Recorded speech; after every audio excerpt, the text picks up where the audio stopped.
Government, please put your heart. Let my parents be free with everybody else, please.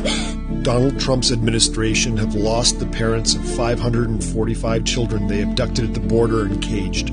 The Trump administration do not know where they are. In 2018, the Trump administration instituted a zero-tolerance policy that separated migrant children and their parents at the border.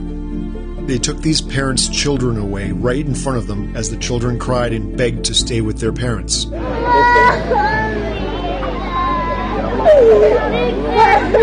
And they said, oh, what about the children that they were separated?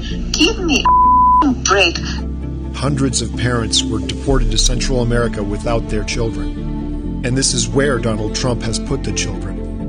And when we walked in there, we just saw people, it's like crying. We saw little kids crying. None of us would have our children in that position. They are human beings. As you watch this, more than 500 families have still not been reunited.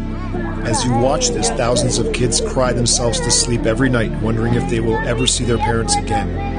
And the parents are trapped thousands of miles away, not able to sleep at all because of the nightmares they have about the physical and sexual abuse their children are experiencing. The architect of this horror was Stephen Miller, seen here flashing a white power sign from inside the White House press briefing room. This is Stephen Miller's attempt to widen the United States.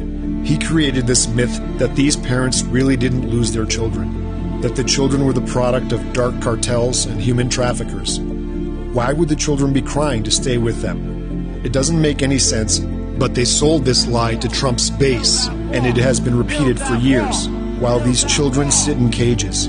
That's their life. That's their childhood. If you don't have a bright line for crime against children, you don't have a line. It's not the deed that you do to a child, it's the memory. If you watch this and still support Donald Trump, you don't have a soul either.